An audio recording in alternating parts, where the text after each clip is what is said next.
छाती में जमा बलगम, सूखी खांसी, गला दर्द सिर्फ 2 दिन में ठीक करें।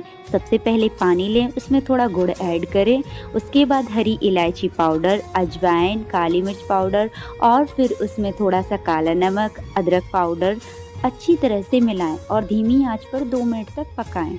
और अच्छा पक जाने के बाद इसे सुबह शाम आधा चम्मच गर्म पानी के साथ लें और हमारे चैनल को सब्सक्राइब जरूर करें।